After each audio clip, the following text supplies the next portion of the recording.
De mi izquierda hacia mi derecha, Guillermo Busuttil, que es director de la revista de crítica literaria más difundida en España, la revista Mercurio, del Grupo Planeta; Manuel Borrás, editor y propietario de Pretextos; y Enrique, que es el propietario de la librería Áncora, que está en la Plaza Oncibay, una librería preciosa que si no han visitado, pues deberían. Vamos a hablar un poco en torno al libro. Yo he sacado aquí algunas. El libro, que probablemente sea uno de los objetos más ingeniosamente hermosos diseñados por el hombre, por el ser humano, es muchas cosas, pero entre otras tiene hasta una definición legal marcada por una ley, la Ley 10/2007, que dice que se entiende por libro cualquier obra científica, artística, literaria o de cualquier otra índole que constituye una publicación unitaria en uno o varios volúmenes y que puede aparecer impresa o en cualquier otro soporte susceptible de lectura. Y también hace una atención a sus dimensiones. Se considera libro toda publicación no periódica que consta como mínimo de 49 páginas sin contar las de cubierta, entendiéndose por tanto por folleto todo lo que quede entre 5 y 48 páginas. En estos días, hace solamente 4 días, el día 11, el Ministerio de Cultura, a través de la Subdirección General de Estadística y Estudios de la Secretaría General Técnica, ha publicado el Anuario de Estadísticas Culturales de 2018 y aquí hay muchos datos interesantes sobre el libro. En estos momentos, en la compra de libros, cada hogar español destina una media de 105,6 euros al año. Ahí entran los libros de texto. El gasto medio por persona, por cada español, se sitúa en 42,4 euros anuales, que esto es, el gasto correspondería al Planeta y al Finalista, aproximadamente. Pues sí. El resto a lo mejor no se lo leen. Yo creo que con estos datos tenemos materia para empezar. Muy poco gasto, ¿no, librero? ¿Cómo? Muy poco gasto en libros, ¿no? ¿Te refieres por el público? Por público, sí, por la gente. Bueno, en general yo creo que hay grandes lectores que gastan mucho y luego hay gente que no compra nada, o sea que tampoco se puede quizás generalizar. Y gente que compra, por ejemplo, pues ahora en estas fechas, ¿no? O para regalar, ¿no? El libro como regalo sigue siendo un objeto, digamos, perfecto, ¿no? Y muy personal, pero en general yo creo que sí, que la verdad que faltan muchísimos lectores, ¿no? Y que se valoren más, ¿no? el libro como objeto, ¿no? Como objeto de arte, ¿no? Tenemos un triángulo que podríamos calificar casi perfecto. Tenemos al editor, al librero que va a vender el libro y el receptor final, el crítico literario. Y editor también. Y editor bueno, también. En este caso más crítico literario, ¿no? Porque claro. Lo que hacemos es promocionar los libros que consideramos que el lector debe ir a la librería a comprar. ¿Y cuál es la balanza? Bueno, nosotros intentamos mantener desde los 12 años que tiene Mercurio de vida, y yo muchos más como crítico literario, nosotros tenemos como una especie de cata literaria donde apostamos indistintamente por nuevas promesas de la literatura.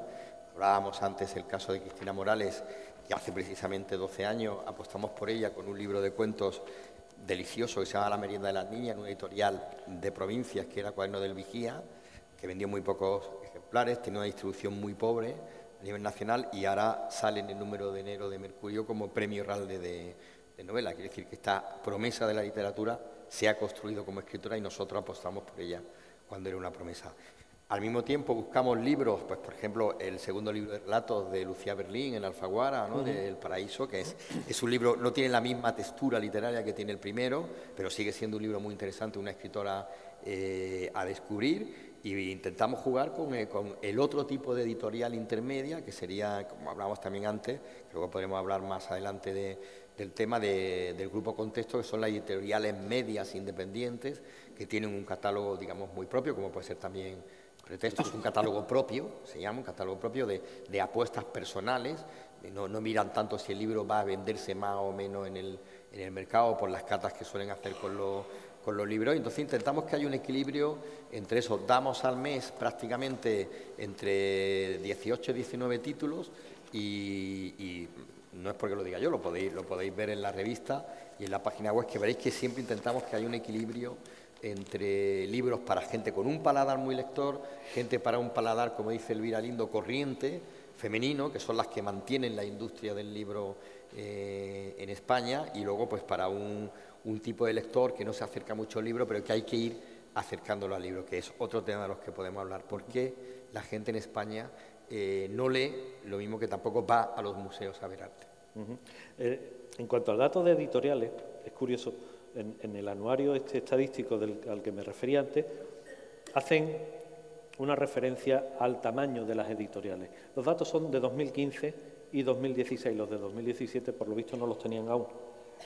De las editoriales grandes en 2015 teníamos en España 23 y en 2016 se mantenían las 23. Las medianas, en 2015 teníamos 110 y perdimos 2 en un año. Pero las pequeñas tuvimos en 2015 642 y sobrevivieron al año siguiente 596, con lo cual perdimos 46. Me he acordado de aquella frase de Carmen Balcells, ¿no?, que decía que crecían las editoriales pequeñas como hongos, pero que los hongos eran de temporada. ¿Es una heroicidad, Manuel, seguir manteniendo una editorial de tamaño medio? Yo te diría que casi un milagro. Sí, ¿verdad? Pero sí. Y además, si os fijáis, partiendo de los datos que tú estás aportando, que creo que son elocuentes por sí mismos, pero también hay como una especie de tendencia en este momento perverso en el que la sociología precede a la verdad. Yo creo que hay una tendencia a dar demasiada importancia precisamente a eso, al número, a la estadística. ¿No? Y yo creo que eso es parte, solo una parte, digamos, comprendes que es quizá la proa, comprendes, del buque problemático del problema en el que estamos sumidos. Porque yo creo que esa digamos, confianza o esa mistificación de la estadística, lo que ha devenido, yo te diría, comprendes, que en una perversión de tipo mayor, que es confundir lo cuantitativo con lo cualitativo. Ajá. Entonces yo creo que el editor tal como yo lo concibo y como en cierto modo, comprendes, esto me enseñaron mis maestros, que mis maestros para mí pues han sido primero mis hermanos mayores en la edición española, que ha sido la Escuela de Barcelona, te lo digo sin ningún tipo de ambaje, sí, porque fue la que en cierto modo, comprendes, guió a mi generación, es decir, Jorge Ralde, Beatriz de Moura y Esther Tusquets. Y después, fundamentalmente, en mi caso, aparte de tener el antecedente de ellos, como supongo que nosotros seremos para el grupo Contexto, como también lo hemos comentado antes, que los propios amigos de Contextos no tienen, comprendes, como su hermano, como el hermano Nueva York, yo también siempre he mirado, comprendes, a lo que ha sido aspirando a ello, pero siendo un mindundis todavía, comprendes, lo que ha sido la gran edición internacional. Es decir, para mí, mis modelos han sido, en España incluso, pues editores como un José Janés, por ponerte un caso, o en Alemania Suhrkamp, Fischer, o en Italia una editorial como podría haber sido Bompiani o Adelphi, que es casi de mi misma edad, ¿no? Y yo creo que nosotros lo que somos editores que no hemos confundido con esos términos. Es decir, creemos que claro que la venta es muy importante, porque si no, no podemos sobrevivir, si no, no se produce el milagro. Claro. Pero también creo que hemos sido todos editores que hemos apostado por poner en marcha un programa, un proyecto cultural.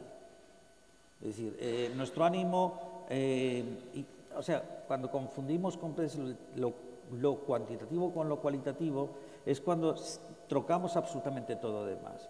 Yo recuerdo que con motivo de una feria del libro, llegaron un eslogan tan inteligente como comprar un libro al año no hace daño, y lo sometieron a juicio de una serie de profesionales del libro.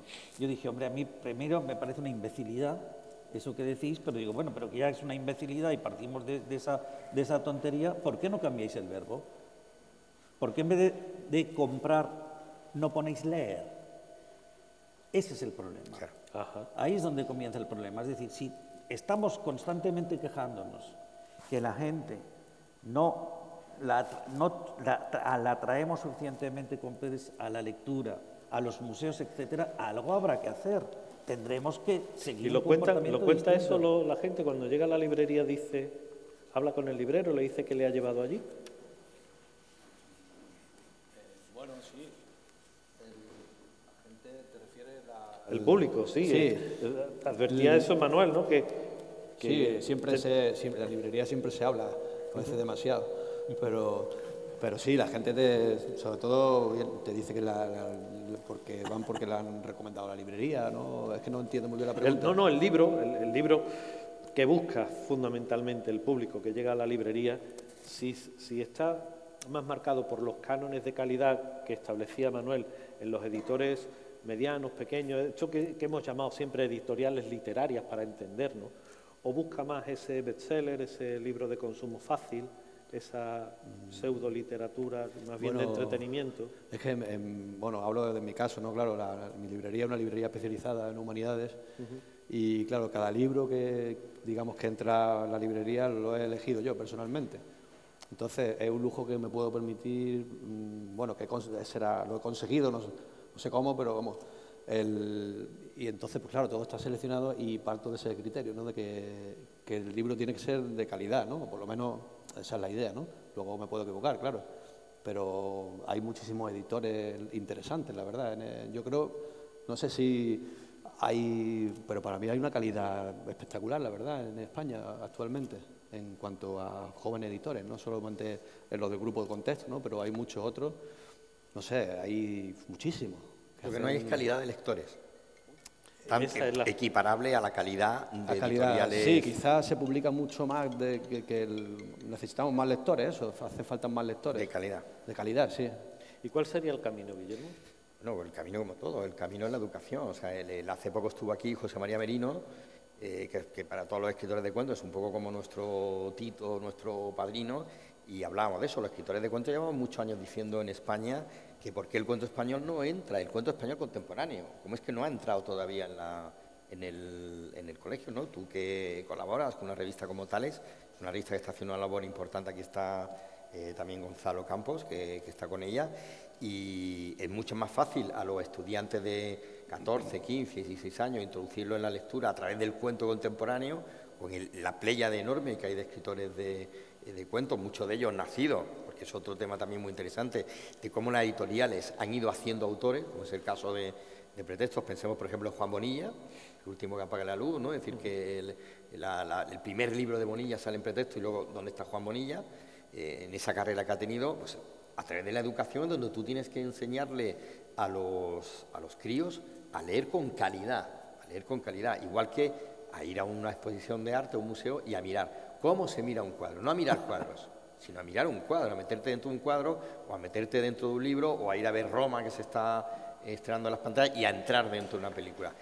El problema es que la educación en España está fatal. El problema es que en Mercurio hemos hecho 2 veces en una horquilla de 10 años 2 monográficos sobre la enseñanza de la literatura, y resulta que es que la gran mayoría de los profesores de literatura no leen o son lectores muy mediocres. Muy mediocre, sí.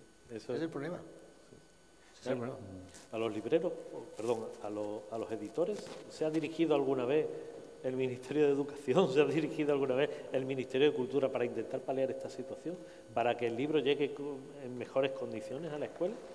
Bueno, sí y no, porque es un modo también de acercarse a nosotros, yo diría, formal.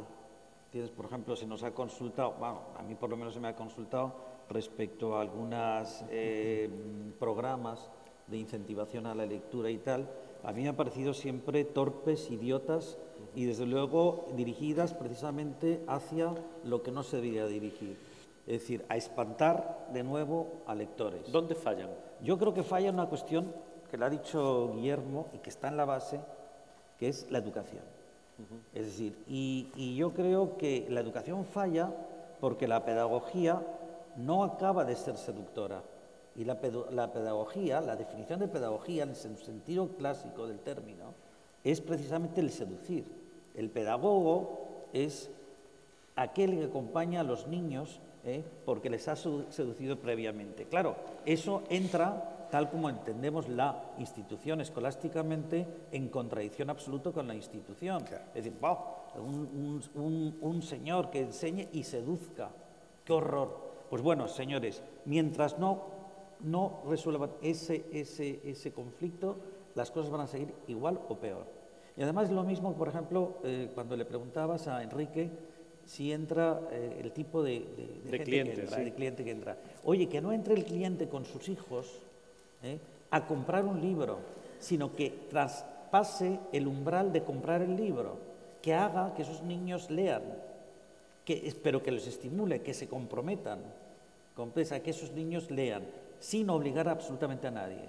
Porque yo creo que lo peor, y uno de los modos de espantar a la literatura de la gente más chica, es obligarles. Para nada. Lo que pasa es que hay que seducirles. Sí. Lo que pasa es que hemos perdido varias generaciones y los padres que están educando niños pequeños ahora no son lectores. Claro.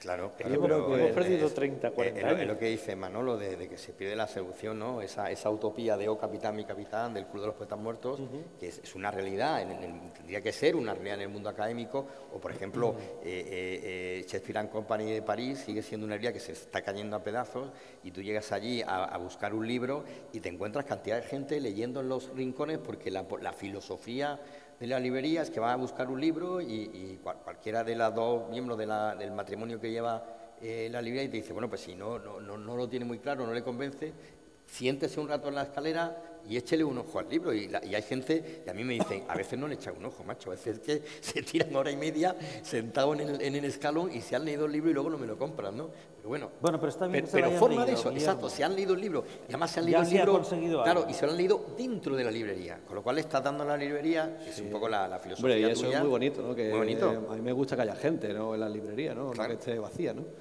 Claro. La verdad, y gente que siempre que traten los libros con cariño, que también hay gente que no lo hace, ¿no?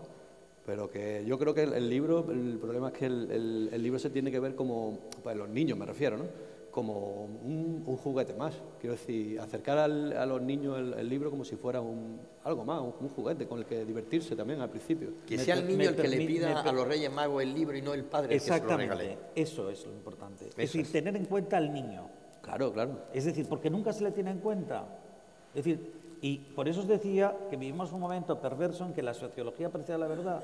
Es decir, el maestro, el padre, está prescribiendo ya lo que tiene que leer. Claro. Oye, no, por supuesto que también. Sí, pero hombre, preguntadle a los niños. Y el cuento. Tened en cuenta a los niños. Contar historias, ¿no? Como bueno, a todos nos han contado historias y a los niños les encanta escuchar las historias, y eso yo creo que es fundamental, ¿no? Desde pequeños contarles historias y leerles historias y luego regalarles libros que tengan un libro al alcance, ¿no? de su mano. Hombre, tú tienes una suegra, tienes un niño que se llama Guillermo, que es un terremoto, y ya tener un niño que se llama Guillermo ya está predestinado a la literatura, porque venimos, tú lo sabes, los Guillermos venimos marcados por Guillermo Brown, ¿no? Pero es verdad que es muy importante, una cosa que se ha perdido, ¿no? Yo cuando voy a los institutos y a los colegios lo digo mucho a los padres, ¿no? Usted cuando llega a casa, le lee cuentos al niño en voz alta, escenificando. No el rollo de te lee una página con una voz monótona para que el niño se conforme. No, jugar a leer, porque leer es jugar a leer también. Que es lo que tú dices de las campañas, esa campaña tan gilipollesca que tenía la Junta de Andalucía de leer es un placer. Una mierda, leer es un placer para los que ya leemos. Y evidentemente es un placer, pero como campaña de iniciación a la lectura, leer es una obligación, porque tienes que dejar de jugar, tienes que irte a una parte solitaria de tu casa y tirarte un rato recogido leyendo. Eso es un placer cuando eres un lector. Cuando no eres un lector, descubres que es muy divertido. Es un coñazo, es una disciplina. Claro. Entonces, es verdad que a los niños tienen que introducirlo en el cuento, en la lectura, como un juego. Algo lúdico, claro. Si lo ven como algo lúdico, para ellos como lúdico y algo más. Y formativo. Es decir, yo creo que el niño no es tonto, ¿eh? Sí, para aprender, claro. Y yo creo que hay que enseñarle que eso es algo, es un juego, pero que es algo más. Claro, es decir, y al niño tendríamos también que, digamos, los profesionales... El placer de aprender, vamos. Los profesionales del libro, Enrique y Guillermo y Juan, deberíamos también de tratar de descubrirles a esos niños. Yo te digo porque he tenido la experiencia en foros de pedagogos de descubrir el lado secreto que entraña todo libro de verdad. Un libro de verdad, es decir, eso que acabó venciéndonos a nosotros para la causa de la lectura, es lo que hay que tratar de enseñarle a los niños. Y eso no se trata de desvelarlo, revelarlo así, sino manteniendo precisamente parte del misterio. Oye, y eso ha estado dando en pedagogía unos resultados estupendos. Bueno, claro. Estupendos. No solo al niño, al adulto, por ejemplo. Bueno, el adulto, nosotros en Mercurio tendría muchísimo que aprender de los niños. Tenemos una exigencia y tú lo sabes, que has sido colaborador de la revista, una exigencia con los colaboradores, y es que la reseña o la crítica tiene que tener pasión. El lector, cuando coja la revista y lea un libro, esa crítica tiene que abrirle el apetito, claro, por lo menos de ir a la librería y coger el libro y hojearlo por lo que la crítica le ha motivado. O sea, una crítica fría o una crítica que es amigo, una crítica tipo Ignacio Echeverría, que lo que te hace es que te destroza el libro y te dice por qué tienes que leerlo, por qué no tienes que leerlo. Eso está muy bien para lectores académicos, para lectores universitarios, para los propios críticos, como cuando los periodistas escribimos de política, para los políticos, no para el lector de la calle. En una revista de literatura hay que hablar con pasión al niño y al lector, para que vaya a la librería y luego el librero sea la otra parte del labor que diga, pues sí, léeselo, y si no lo tengo, léase otro del mismo autor o de otro que es parecido. Pasión, todo es pasión en la vida. Tú decías seducción, yo diría seducción y pasión. La enseñanza es pasión. La pasión viene después. Claro, si todos hemos tenido profesores, yo por ejemplo he odiado toda mi vida las matemáticas, hasta que encontré un profesor chiflado de matemáticas, que el tío amaba tanto las matemáticas, que te daba unas clases de matemáticas que te quedabas hipnotizado. Descubrían las matemáticas, y decía, hostia, este tío, ¿por qué no lo tuve yo antes? A lo mejor hubiese elegido las matemáticas en vez de la literatura, que es una enseñanza coñazo. No sé si aquí hay docentes, pero yo tengo sobrinos que están estudiando y amigos y sobrinos profesores de literatura, y es que son un coñazo la mayoría de las clases de literatura. Son un coñazo. Son incapaces de despertarle, transmitirle esa pasión, esa seducción al Yo tuve suerte. Yo en eso tuve suerte. Y yo una suerte tremenda. Sí, yo también, pero digo... Ahora uno general, el profesor de matemáticas y otros... De literatura. El de literatura, eso te viene de hecho, yo tuve en el colegio, en el instituto, un profesor de literatura que de entrada elegía, no daba nunca el mismo libro. O sea, según para la personalidad de los alumnos, decía, pues tú vas a leer Tom Sawyer, tú vas a leer... Y luego tenías que hacer una apuesta con... Entonces, según cómo nos veía, nos daba un libro. Y era mucho más enriquecedor que toda la clase leyendo al mismo autor. Sí, pero la cuestión esa de la que hablabais, ¿no? De que haya alcance hacia el libro. Yo tengo la suerte de tener una hija lectora, muy buena lectora, y buena escritora también. Ya... No sabes la alegría que nos da eso. Sí, sí. Pues fíjate, fue algo... Hombre, no fue un plan premeditado, ¿no? Muy bien diseñado. Sino, desde muy chiquita su madre le contaba los cuentos tradicionales y yo le hablaba de mitología griega, que me gusta mucho. Y claro, fue aprendiendo a reconocer la historia. Y luego el material estaba por en medio. Nunca se le dijo ponte a leer, pero la casa estaba llena de libros. Claro. Y entonces de pronto te la encontrabas con 9 años leyendo un libro de Claudio Rodríguez que estaba leyendo yo. Y lo tenía ahí encima y ella lo cogió. Claro, algo se te pegará, ¿no? Y es probable que acabes entrando. Y acabó entrando. Así que la parte, siempre olvidamos, ¿no? La parte fundamental de la familia en el hecho de... Claro, igual que si lo llevas de pequeño a los museos, al cine, al teatro, bueno, pues luego de mayores, en mayor o menor medida, irán a los museos y al teatro, pero van a ser clientes culturales, en mayor o menor medida, pero van a ir. No van a ver el cine y el teatro y el museo como algo extraño, que es lo que entrar en el aburrimiento, ¿no? Pero esto es una constante. En España, no sé si en otros países, yo siempre lo he notado más vivo en España. Ese rechazo siempre un poco de la masa hacia la cultura. Y yo nunca encontré una razón que nos lleve a eso. Bueno, yo creo que de la masa y de la propia cultura. El otro día entrevistando a Elvira Lindo con el ensayo que ha escrito que os recomiendo a todas las mujeres y sobre todo a todos los hombres que estáis aquí que lo leáis, 30 maneras de quitarse el sombrero, un ensayo estupendo sobre la mujer y la cultura y cómo la mujer ha estado invisibilizada. Me decía ella, el mundo del machismo donde más está arraigado en el mundo de la cultura. Y es verdad que a los escritores a veces nos preguntan ¿cuáles son tus 10 escritores favoritos del año? Escritores hombres. Muy pocos dicen mujeres. Muy pocos dicen mujeres. Es decir, que No te creas, en el mundo de la cultura a veces los escritores, aquí hay escritores y somos escritores, los escritores de mi generación, muchos no leen a los propios escritores de su generación, y luego están en revistas o en suplementos o en debates hablando, no, es que yo, los escritores norteamericanos o la nueva literatura francesa o sueca, dice, pero tú lees a tus colegas. Aquí entra también un poco esos sentimientos de celo y egocéntricos que tenemos los escritores, y nos hacen ver a nuestros contemporáneos de muy mala manera. Pero eso... Siempre que sean cercanos, los que son lejanos, no, pero esto es lo que ha pasado siempre, ¿no? La gente se ha peleado con los del pueblo de al lado, con los de Indochina, ¿no? Pero eso Vietnam. daña al libro, porque por ejemplo voy a introducir de esa manera un tema que queríais entrar. Yo quería entrar, pues sobre todo lo sufren más ellos dos, yo también, pero sobre todo ellos dos más que yo, que es las novedades, ¿no? La tiranía de la mesa novedad, ¿no? Por ejemplo, voy a poner un ejemplo que tiene que ver con lo que estamos hablando, con esa pinza que te he Tampoco quiero que dejemos atrás la autoedición, luego hablamos de ella, ¿vale? Que es, por ejemplo, una empresa para a la casa que yo pertenezco, ¿no? Seix Barral, ¿no? Por ejemplo, Seix Barral, en un mes os manda a las librerías y a competir con pretextos 3 novelas, que son El premio Biblioteca Breve, Agustín Fernández Mayo, que es una novela muy interesante, Trilogía de la Guerra. Yo la recomiendo y lo entrevisté y me parece una novela muy interesante y muy interesante leer, sobre todo por la estructura narrativa.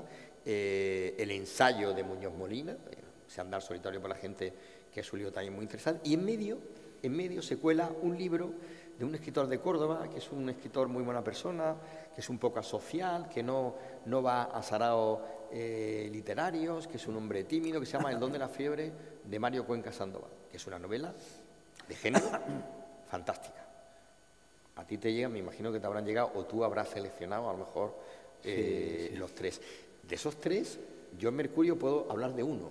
Al mes siguiente puedo leer otro, pero hay uno que se me va a quedar atrás en el camino. Y a ti como librero te pasará igual. Y ahora tú como editor, perdóname Juan porque estoy usurpándote ahí, a ti como editor, de repente dices tú, ahora yo que he sacado también a lo mejor 3 títulos, tengo que estar compitiendo no solo con estos 3 de Seix Barral, sino con otros 3 o 4 de esa tiranía de los 10 días o 7 días que tenéis las novedades en... Sí, es una tiranía la que nos han obligado fundamentalmente los grandes grupos editoriales, como tú muy bien sabes, Guillermo, aunque trabajes para uno de ellos. Sí. Para que yo soy un poco el independiente y el Pepito Grillo de... Tú, y no es por honrarte de los oídos, pero eres una especie como de... ¿Cómo te diría? Como de garbanzo en ese zapato. ¿No? Al hilo de esto, el dato, en 2017 se publicaron en España 89.962 títulos. Veníamos desde 2013 con 76.000, es decir, cada año se publica más. En soporte de papel, fundamentalmente, en soporte de papel de esos 89 son 61.500. Con lo cual es una barbaridad. Y de creación literaria son 21.745. En soporte de papel 14.000, el resto digo para que tengáis el dato. Sí, Juan, la barbaridad. Atengámonos a la mentira de la estadística, pero que dice verdades como un estos son libros contados. Pero vosotros imaginaos, la situación. Un país que lee poco. Objetivamente lee poco, y que estamos bombardeándolo con miles y miles y miles de novedades al año. Sí. Yo francamente admiro mucho a los críticos, los editores que tienen que administrar, comprendes, qué es lo que reseñan y qué no reseñan, los libreros que tienen a la vez también que elegir qué es lo adecuado para el perfil de librería que tienen y el perfil de esto, y para los editores date cuenta que hay gente, hay muchísimos de esos libros que yo estoy seguro que ni aflorarán a las mesas de novedades.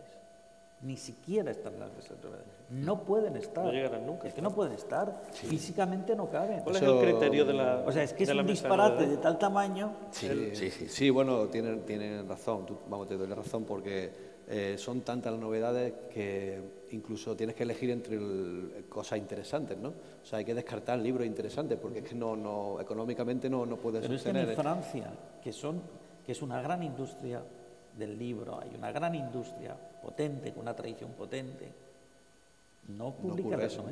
Es verdad que nosotros tenemos Latinoamérica, pero en Latinoamérica lee una proporción de gente. Pero quizás, vamos, por las charlas que he tenido con algunos editores, quizás, según todos coinciden en lo mismo, que para sobrevivir necesitan publicar al menos una novedad mensual, porque es lo que hace que se balance en positivo, digamos. ¿Eso es verdad? Eso es verdad, por lo menos una, desde luego, porque si no, sabes, es que acaban totalmente barridos. Primero, empiezan por no interesarse los distribuidores, porque no le dan... Hubiera sido interesante tener un distribuidor, sí. Sí. Hubiera sido interesante, hubiera sido un elemento de conflicto. Bueno, pero el conflicto saca la luz. Sí, hombre, yo no tengo ninguna queja con los distribuidores, es decir, yo no tengo ninguna queja. A mí el mundo islámico me ha tratado bien. Es decir, que no, yo no tengo ninguna queja con nadie. Lo que pasa es que lo que me llama la atención son determinadas cosas que es que no se sostienen de nuestro medio. Es que no se sostienen. Yo soy ya un editor con una imposición determinada, es decir, a mí ya no me echan de menos. O sea, que yo no estoy hablando, pero yo pienso en esos muchos libros buenos que se publican y ni siquiera llegan a las librerías. Porque es que se están haciendo buenas ediciones en España. O sea, España también partimos de un complejo. Esta mañana con mis amigos lo hablábamos. Creemos que nuestra literatura no vale 2 pimientos. Perdónenme, lo que no se puede empezar, hay que empezar a hablar ya de literatura en español, no de literatura española, sino literatura en español, de ambas orillas. Yo creo que seguro que España está a la cabeza en el mundo editorial actualmente. Hombre, no, en lo que a cantidad de libros respecta. Y calidad. Pero no te quepa la menor duda. Diseño. No, pero si es que se hizo, hubo una estadística también y era una cosa, no podría ahora reproducir, Juan, los elementos, ¿no? Pero era una cosa verdaderamente escandalosa. Es que publicamos como 30 veces más que los alemanes, 45 más que los franceses y los italianos, en contra de lo que opinamos, que siempre queremos que están en Italia, según la estadística, es el país que más se lee de Europa, de digamos, vecinos europeos. Y ahí en el que más. Y, por ejemplo, y más libros se compran. Sobre tradición, mundo clásico, por ejemplo, se publica muchísimo en Italia y hay muchísimos lectores. Hay una tradición que aquí está claro que se publica mucho porque hay pocos lectores, ¿no? Y hay que vender, ¿no? ¿Se publica mucho y mucha cantidad o las ediciones son muy pequeñas para poder soportar las devoluciones? Son pequeñas, yo creo. Los pequeños, pequeñas, ¿no? Y se han ido jibarizando. Sí, claro. Sí. Hoy en día una editorial pequeña que venda 300 ejemplares de un título, ¿es un éxito? Hombre, si ha tirado 500, se puede considerar una cosa aceptable. Si ha hecho una edición de 500 y ha vendido 200, a mí me parece. Hay muchos libros muy buenos, yo te lo digo por libros que incluso mi propia editorial pone en circulación, que no llegas a vender 200. Y por eso no me dejan de parecer a mí peores, ¿eh? Yo siempre digo, pues mira, se lo está perdiendo la gente, ¿qué le vamos a hacer?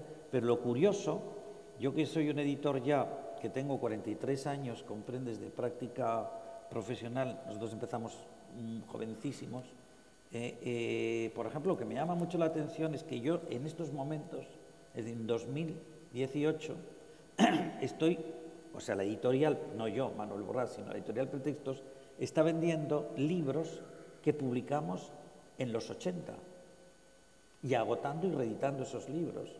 Ahí es donde tiene que fijar su objetivo el editor, digamos, que denominamos literario, por oposición a los otros. Yo estoy de acuerdo contigo. Hay 2 factores que el mundo editorial, o el mundo del libro en general, el mundo de la cultura del libro en general debería de asumir. Uno es el que acabas de decir, el fondo. Hay 620.316 títulos vivos en catálogo ahora mismo en España. El fondo incluso, el fondo reactualizado, como tú acabas de decir, libros que ya pasaron, que tuvieron un input de ventas o de crítica en su momento y que ahora por las circunstancias X, política o porque... Velocidad de los jardines ha sido un ejemplo. Sí, por ejemplo, ¿no? Que se pone exacto el ejemplo del libro de Eloy. Y luego ya apostaría mucho por el modelo francés, que es un modelo, o parte del modelo francés editorial, que es el que yo conozco un poco mejor, además del español, que en España se hace, pero se hace mal, que es, por ejemplo, cuando una editorial media o pequeña coge un libro, que es una apuesta, entonces lo manda a una serie de críticos literarios o de lectores.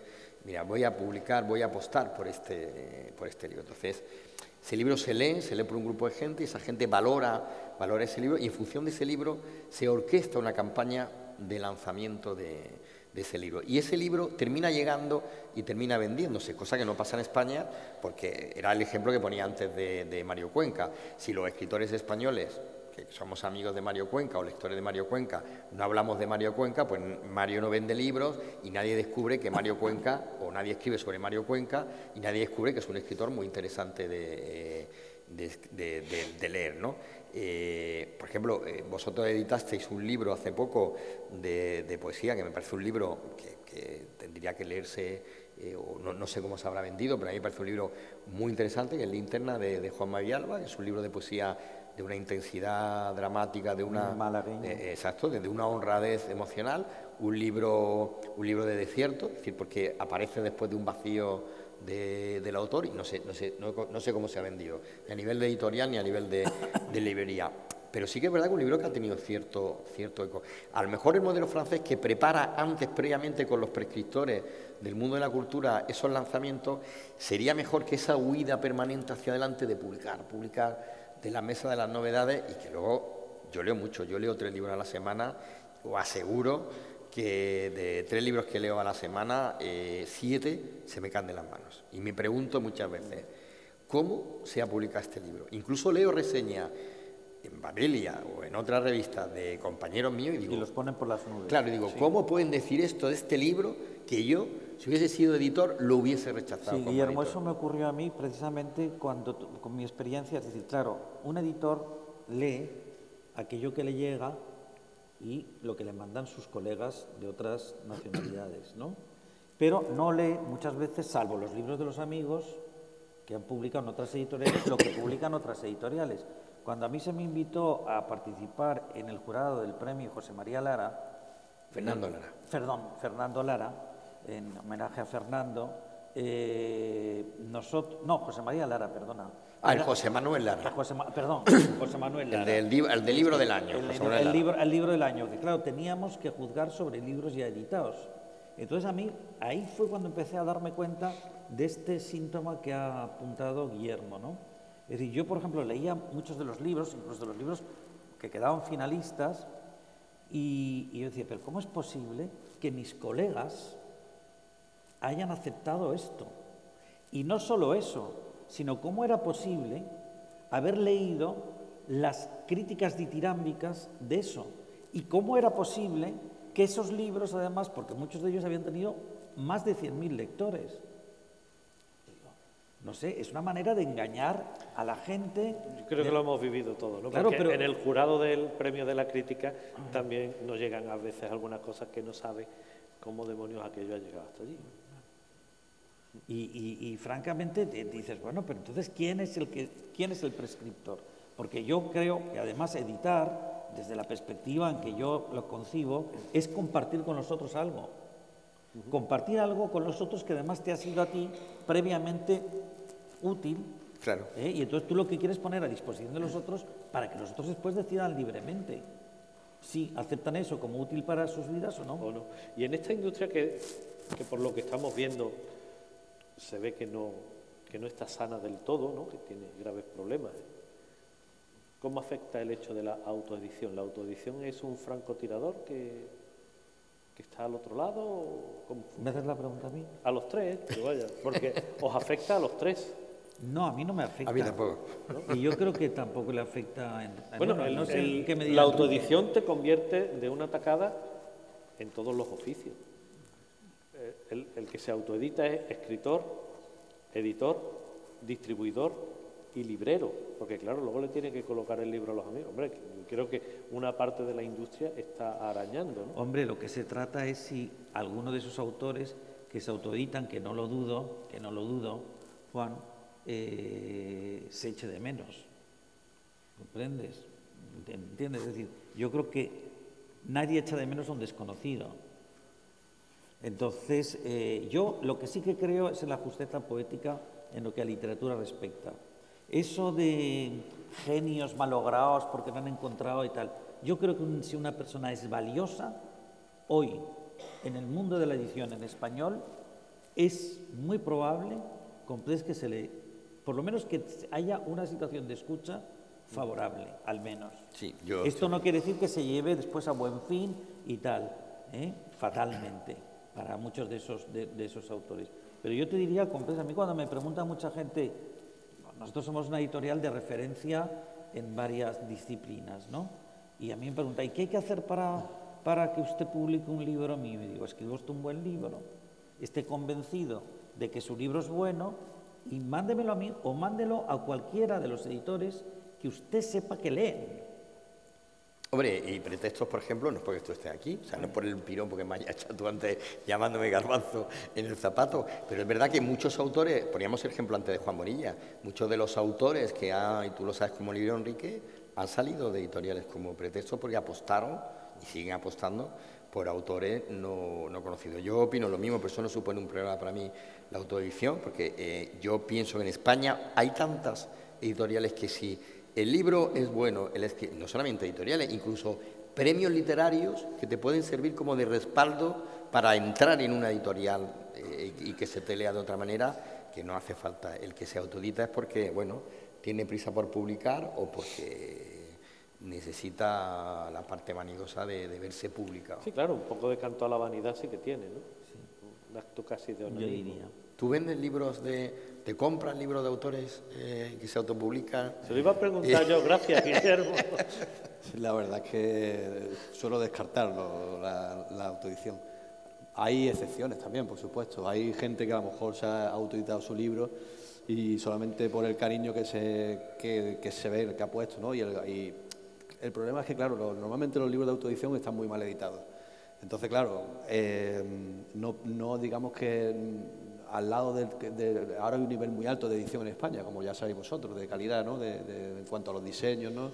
Y todo eso, ¿no? Entonces, claro, no se pueden comparar, ¿no? Tú no criticas. No pueden competir. No, yo el otro día pasé por La Opinión y me encontré allí, me dijeron, tenemos aquí un montón de paquetes para usted. Y eran 8 libros de autores de diferentes puntos de España autoeditados y todos llevaban una nota diciendo, esperamos que nos apoye en Mercurio. En Mercurio nunca sacamos libros autoeditados, claro, jamás. Y hay una razón poderosa para eso, ¿no? Hombre, es que el lector no lo va a encontrar en la librería. Exacto, nosotros ponemos el filtro primero de la calidad, el otro filtro es que la distribución nacional, como decimos, que la librería más pequeña de Lugo tenga tu libro, aunque sean 5 ejemplares, y luego pues el filtro de la calidad. Si a mí ya me cuesta jugar con los pequeños editoriales y darle salida y avalarlos, valga la redundancia, lo que avalan editoriales como Cuaderno del Vigía, como Impedimenta, como Pretextos, que también editáis a lo mejor en el catálogo del mes, que bueno, pues vamos a intentar este mes sacar Pretextos o Impedimenta, es decir, pues si encima le voy a dar un empujón a los libros autoeditados que no tienen para mí ese filtro del editor, porque yo me fío del filtro del editor. Claro, es que ese es el marchamo de calidad claro, del que nos fiamos todos. Claro, ¿no? claro. Yo le veo que sería una faena fundamentalmente para Enrique. Porque claro, tú tendrías que leerte, o sea, tú tienes que estar haciendo la labor que hacemos nosotros. Tendrías que estar leyéndote cada uno de esos libros autoeditados y comprobar si realmente tienen la calidad suficiente para tú ofrecérselo a tus clientes. Es decir, no ha pasado por una prescripción previa. Yo es que creo que... Luego hay plataformas de autoedición ya que yo creo que son un negocio más que rentable. Sí. Y desde luego eso tampoco me interesa a mí, ¿no? Porque ocurre igual, ¿no? Aparte es que no tendrías tiempo. No, que va, imposible. Porque nos creemos que los libreros como ustedes se pasan el día leyendo tranquilamente. El librero, solo con tener que recibir toda esa cantidad de novedades que recibe, es que no tiene tiempo ni para respirar. Sí, es un falso mito lo de... Claro, el trabajo burocrático, ¿no? Lo de que está allí leyendo. Claro, es que... El trabajo burocrático es tremendo, ¿no? Hay mucho que trabajo. No solamente Bueno, y en mi caso que, vamos, como ya decía antes, nosotros seleccionamos cada novedad una a una, ¿no? Entonces... Pero tú leerás cuando llegarás a tu casa. Sí, hombre, claro, en la librería poca lectura. No, allí como máximo puedes ojear así por encima la contracubierta, el índice, y a veces algunos días ni eso, porque hay mucho trabajo. ¿Y el precio del libro? Las contracubiertas plenas, Juan, sospechosas, porque a mí como crítico, cuando yo leo las contracubiertas de la editorial, todas coinciden, es espléndido libro, bueno, magnífico, claro, ¿qué nuevo va a decir, descubrimiento no? de... No, pero Por otro decía- lado, No, pero yo creo que eso también, ¿qué van a decir? No, yo creo que hay que decir las cosas de otro modo. Sí, Y eso es también empezar a hacer pedagogía. Es decir, a mí lo que me parece indignante, a mí me ha parecido, porque yo antes que editor he sido lector, cuando ponían una vitola, 100.000 libros vendidos. Entonces digo, pero ¿y ahora qué quieren? ¿Que yo sea el 101.000 de los lectores? Hombre, eso me parece un insulto a la inteligencia de los lectores. El lector no se tiene que mover por los cientos de miles de ejemplares que se han vendido. Si se mueven por eso, mal empezamos. sí. ¿Eh? Entonces yo creo que ahí hay que tener mucho ojo.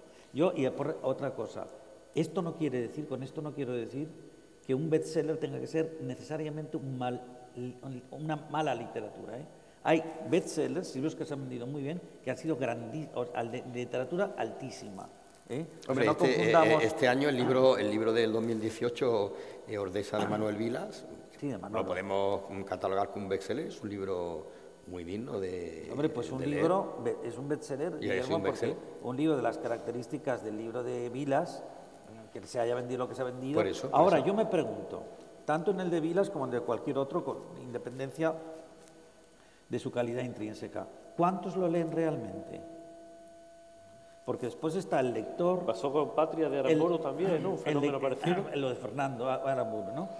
Es decir, ¿cuántos lo leen de verdad? Porque después también están los lectores gustosos, que son esos que leen a Fernando Aramburu o a Manuel Vilas porque les interesa y van y lo leen, y hay otros, comprendes, que son los lectores circunstanciales, Sí. a los que yo, por supuesto, Del libro de moda, ¿no? y, Claro. y que yo respeto profundamente porque creo que mueven también nuestra industria, pero claro, es otra cosa. Entonces, esos no crean, digamos, una cadena de seducción. Porque el que seduce es el lector de verdad. El lector de verdad que tiene que... Oye, yo, por ejemplo, a mis chicos en la editorial me preguntan, no, pero ¿qué tengo que decir yo del libro? Lo que pienses del libro. Claro. Cuando informes, yo quiero que tú me hables desde la perspectiva. Para que me hables desde la mía, no te contrato. Claro. Y a mí lo que me gusta, compres, también es contrastar mi opinión con la de un lector más joven, avizorado, por supuesto, comprendes, y así es como se crean las verdaderas dinámicas, digamos, intelectuales, ¿no? Finalmente, un par de minutos para hablar del precio del libro y pasamos también un poco a que la gente pueda participar con Bueno, nosotros. sobre eso también hay mucho mito, ¿no? Porque Sí, es que hay gente que dice que es que los libros son muy caros, que por un libro te tomas 2 copas, que... No lo sé, o sea, yo a Mike, me perdone Enrique, pero yo que he sido un lector precoz y que tengo varias anécdotas, yo cuando quería leer leía y me metía en la librería y me mancaba el libro. Yo también, Y me robaba porque lo mucho que libro. quería era leer. O sea, que, Pues te vas a una biblioteca. como iba a una biblioteca, ¿no? Hombre, es decir, que el lector, hoy día España tiene una red de bibliotecas brutal. Siguen mangando libros, Siguen mangando libros. Se siguen mangando. ¿Pero siguen mangando libros porque los quieren leer o Para no lo sabes? Yo no lo sé, la verdad. Será para todo. Sí, Algunos lo venderán. de Sí, segunda algunos mano. lo venderán como segunda mano. ¿no? Yo qué sé. Pero yo creo que no, porque yo creo que ya también lo del mito ese de las librerías de segunda mano, creo que si tú llevas el libro nuevo te van a dar 2 perras, ¿eh? Ya no era como antes, que a lo mejor te daban un dinero. No ¿eh? tengo ni idea, la verdad. Pero yo creo que no es tan caro el libro en España. Hay un precios libro, de todo el tipo, precio ¿no? medio son 12 euros, 13 Hombre, euros. yo creo ¿no? que el libro es baratísimo, lo digo con franqueza. Un libro bien hecho, si vierais la cantidad de horas y la cantidad de gente que interviene en el proceso, no. Mira, yo tengo una amiga muy querida, que decía, es que los libros, qué pena, porque son muy caros y tal. Y un día se convirtió finalmente en editora, es decir, en editor, en el sentido anglosajón del término, ¿no? Tuvo que editar un libro y después del proceso me dijo, Manolo, ¿a qué precio va a salir este libro? Y yo le dije, pues este libro aproximadamente va a salir unos 25, 27 euros, seguro, si no son 30. Me dijo, es baratísimo. Claro. ¿Por qué? Porque se había dado cuenta Del trabajo. del trabajazo que supone hacer un buen libro, es decir, una buena edición. Porque eso que hablamos antes, que surgen como hongos, como las nuevas editoriales, es que hacer un libro ha resultado una cosa muy fácil con la tecnología actual. Pero hacer una buena edición, y de eso ya son palabras Y de esos mayores. 30 euros que costaba ese libro, ¿cómo se reparte? Entre los oficios del libro. Entre los oficios del libro, mira, esto la mayoría de las veces nosotros lo depositamos en manos del distribuidor. Hay veces que los distribuidores oscilan el porcentaje que se quedan, que es del 50 al 60%. Claro, que esa es la cuestión. Y en algunos casos, por ejemplo, a mí me parece que son, usura, Sí. porque hay jóvenes editores que les están pidiendo el 65 y el 70, que imagínate tú, después con el margen que se tiene que quedar el librero, están condenados a la ruina más absoluta. Claro. Y después, en ese otro 50 o 60%, se lo reparten entre distribuidor y librero. Yo no sé en qué proporción, creo que es un 30 y un 20, pero en fin. Sí, exacto. Sí, un entendimiento. Sí, 30 y 20. Pero la parte del león se la llevan entre el distribuidor. La parte del león se la lleva el distribuidor. El de la furgoneta. El tipo que tiene una la furgoneta. escaleta, la parte más baja se la lleva el autor, Claro. y después el editor. Sí, exactamente. Yo Pero lo que quería era ponerlo de eso es en manifiesto. todo. O sea, el señor que planta, que tiene naranjos, el que se lleva la pasta también es el de la camioneta, no el de que la siembra el camioneta. naranjo, ni el tendero que lo vende. O sea, Eso es lo terrible también Sí. de este oficio. Bueno, pues como nos quedan unos 10 minutos aproximadamente, yo quería abrir también el debate al público. La verdad es que no veo mucho desde aquí, porque las luces no me lo permiten, pero si alguien quiere intervenir, quiere hacer alguna aportación, alguna pregunta también. Sí, allí.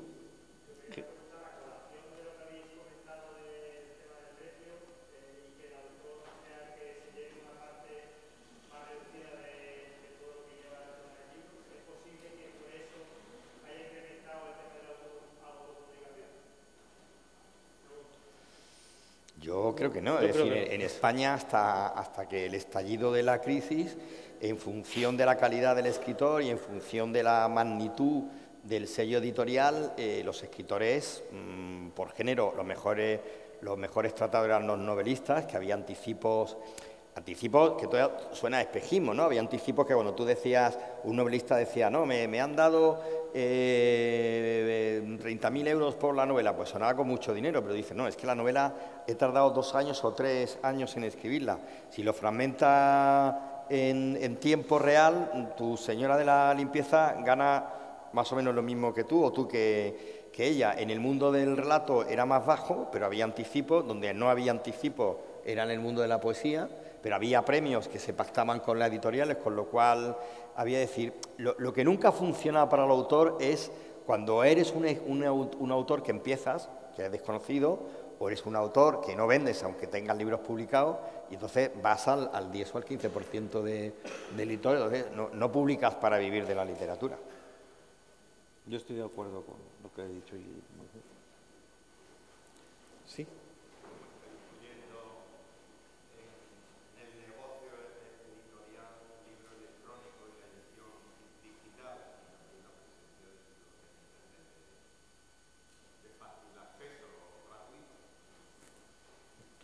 ¿Cuál es la pregunta? ¿Cuál es exactamente? ¿Cómo influye, no, lo del libro digital? ¿Cómo está influyendo?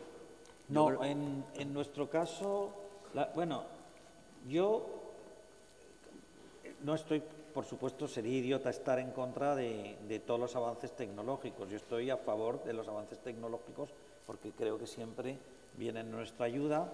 Lo que pasa es que sí que es verdad, y en eso yo creo que usted estará inducido por esa especie de espejismo en el que vivimos, que por cierto, un periódico en este país se ocupó mucho de sacar se contribuyó, que fue el diario El País, muy mucho a hablar de que había un cambio de paradigma, y que el libro electrónico iba a desplazar seguramente a 4 siglos de una cultura en papel que ha dado unos resultados magníficos hasta la fecha. Todo eso estaba al dictado de una serie de intereses industriales que no venían al cuento y que además se ha venido demostrando que el libro electrónico en absoluto ha desplazado al libro en papel, y yo creo que además es un modo, o sea, a mí lo que me parece que es útil para que llegue a sitios donde no pueden llegar los libros físicamente en papel. Por ejemplo, si usted está en el desierto del Serengeti o está en pleno Amazonas, en muchas zonas de Amazonas, es muy útil poder leer, porque la literatura es la misma, es decir, en pantalla como en papel, en eso estamos de acuerdo. Ahora, no se lee igual, ¿eh? Claro. Eso también lo digo yo. Y lo dicen los científicos, es decir, están viendo ya resultados científicos al respecto que ni siquiera, es decir, la comprensión del texto es lo mismo, a lo mejor porque estamos acostumbrados ya al papel, no es lo mismo en una pantalla, es decir, en una superficie fría, que leer en una, digamos, superficie cálida como es el papel. De hecho, entonces ha influido muy poco, pero no es que no ha alterado. Alteró al principio porque la gente se mareó un poco, no sabía muy bien a qué atenerse. Y aparte yo creo que aquí es que hay muchas maneras de quemar libros. Es decir, sabemos que los nazis hacían piras, y no solo los nazis, queman. Y eso a lo largo de la historia. Y se quemaban también pergaminos, y se quemaban de todo, porque claro, la cultura para el poder siempre ha sido peligrosísima. Pero yo creo que hubo un modo, a mí me dio la sensación que estamos asistiendo a una especie de linchamiento de la cultura analógica al dictado de una serie de intereses industriales muy, muy, muy claros. Y no porque no viene al caso y necesitaríamos hablar mucho de ello, pero yo precisamente tuve la oportunidad, junto a mi amigo Juan Villoro, en Colombia, de tener un almuerzo con uno de los que habían sido los padres del libro electrónico. Y cuando alguien le preguntó qué futuro le veía, él dijo una cosa que nos llamó soberanamente la atención. Lleva su fecha de caducidad impresa ya en el propio formato. Dispositivo, sí. Dispositivo. También incidía en otro aspecto, y era la piratería, ¿no? También preguntaba cómo Internet, afecta la piratería. Bueno, claro, lo que usted se refiere es que le permite tener la biblioteca de Alejandría abierta a toda la gente, compres gratis. Yo escribí un artículo sobre eso, perdón que te interrumpa. No, por favor. Vino un joven a poner la fibra óptica en casa y entonces el sitio donde lo iba a poner es el despacho donde yo tengo los libros y donde yo trabajo. Y me dice, ¿cuántos libros tiene usted aquí? Porque claro, vio la abundancia, no sé, unos 7, 8.000 libros debe haber. Y entonces sacó el aparatito, dice, yo tengo aquí 20.000 libros. Sí. Y claro, yo le pregunto, ¿y cuántos te has leído? Y no contesto. Claro, da igual, ¿no? Ese es el problema. No, pero ¿cuántos por ejemplo, cuántos de esas ediciones que se están leyendo son ediciones en las que faltan páginas, son libros incompletos? Es decir, porque el editor, aparte de dárselo... Son muy malas traducciones. Son muy malas traducciones obsoletas, traducciones que se han recuperado, faltan páginas, porque yo no sé si sabe usted que aquí existía una cosa que se llamaba incluso censura eclesiástica, y la mayoría de los clásicos, y esto, por desgracia, muchos de mis colegas que se consideraban literarios, editores literarios, se las colaron con Rondón por ahorrarse el precio de un traductor coetáneo, han ido a desempolvar esas traducciones y no caían en que además muchas de esas traducciones estaban incompletas. Porque yo por ejemplo, uno de los libros que reedité, que yo creo que hemos sido nosotros pioneros en precisamente la edición de los clásicos, después Alba empezó a hacer libros y nos siguieron otros muchos, fue precisamente por esa razón, porque había libros de nuestra tradición que no habían sido jamás traducidos de la tradición occidental, nunca habían sido traducidos a nuestra lengua, y había otros que habían sido traducidos o muy mal y a veces incompletos. Por ejemplo, el caso de Resurrección de Tolstoy. Antes de nuestra edición, todas las ediciones que circularon por ahí tenían 80 páginas menos, por decisión. Sí, de los censores, sí. ¿Alguna pregunta más? ¿Alguna intervención? Sí, allí.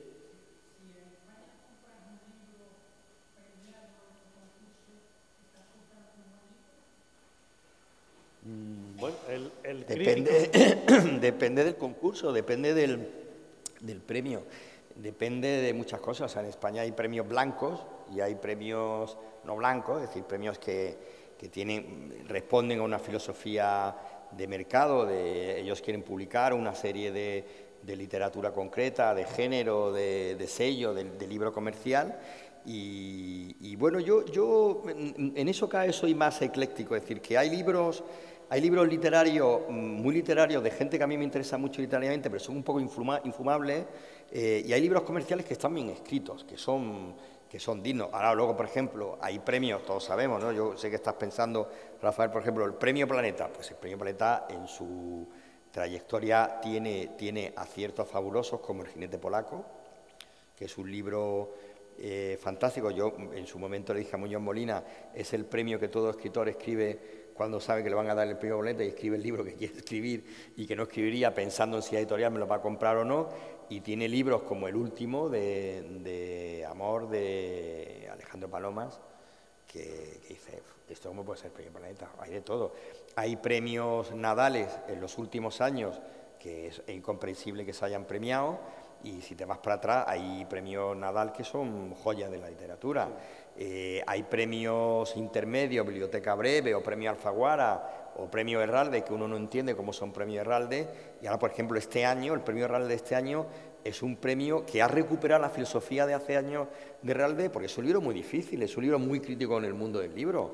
Cristina Morales es una tocapelotas, es un libro que yo estoy deseando leer críticas del libro, yo ya lo he leído, porque me voy a reír mucho con las críticas que van a hacer del libro, porque critica mucho el mundo del libro y el mundo de la crítica, y seguro que leo críticas maravillosas del libro, cuando el libro está cuestionando esos mecanismos propios de la crítica.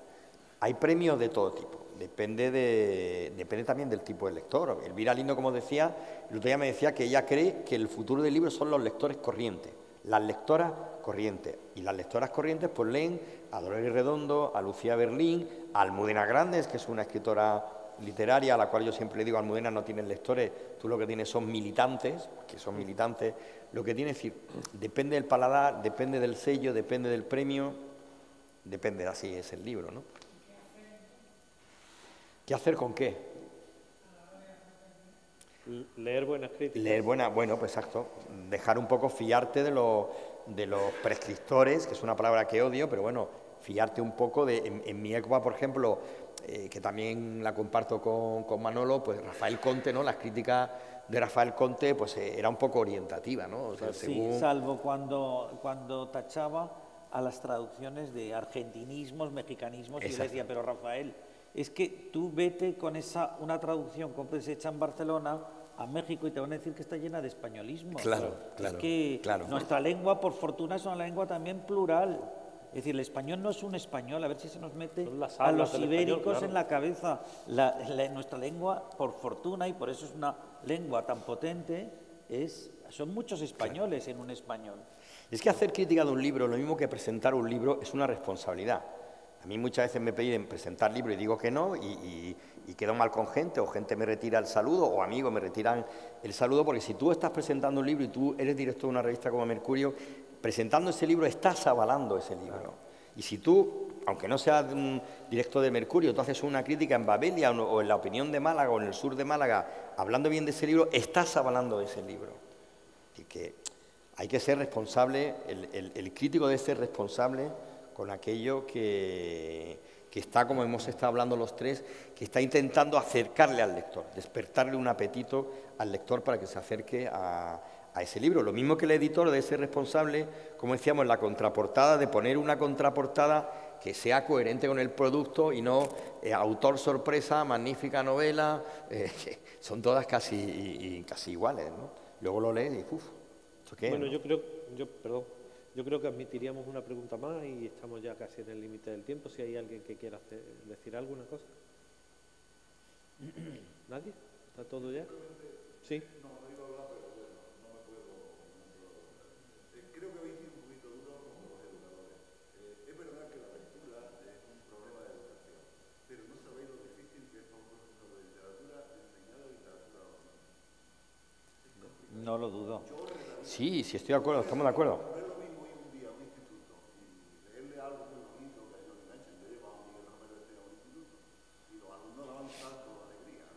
Pero no es lo mismo que enseñar a crear literatura en contra de los hábitos que se están creando socialmente, que son contrarios a la lectura. Sí, pero el problema, Juan, no es que hayamos criticado tanto a los docentes, sino como al sistema educativo, a los programas educativos que han traído los profesores, los pésimos profesores. Sí, lo dice porque yo he dicho que los profesores de literatura, claro, en general, y lo sigo manteniendo, Juan, no será tu caso, pero en general, bueno, en general los profesores de literatura de enseñanza media en España son mediocres lectores y es más, y lo digo en público, y mediocres docentes. Son docentes con un sistema educativo antiguo. El sistema educativo español es de los más perversos que hay. Mira, te voy a poner un ejemplo. Yo tengo una sobrina que terminó hace 3 años la carrera de Filología Hispánica en Granada con mis apuntes, de hace 30 y 40 y tantos años. Y ha tenido los mismos profesores que para mí fueron brillantes y algunos de ellos me abrieron camino. Es decir, que te digo así, también te digo, al hilo, y soy breve con lo que tú has dicho, que efectivamente el docente está solo. Si ese niño o esa niña en su casa no tiene un ambiente donde se lea, desde pequeño no se le ha leído, los padres no le regalan cuentos o libros, ese niño, si llega o esa niña llega al colegio que no tiene ningún vínculo con él y ahora llega el profesor o la profesora y le dice hay que leer un libro, en una época en la que vivimos, que es la pantalla, que es la imagen, lo tienes duro.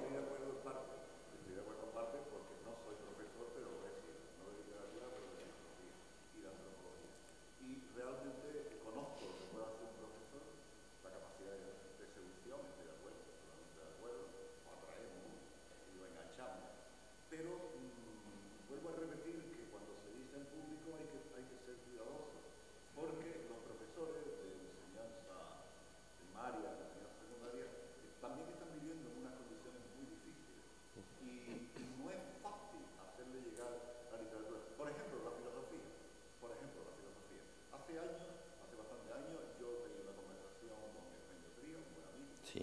Y recuerdo que yo le decía, Eugenio, ¿cómo es posible que estemos leyendo con adoración a los filósofos italianos, el pensamiento débil, y sin embargo la calidad que tenemos con los filósofos españoles pase totalmente desapercibida? Es decir, no hay nada.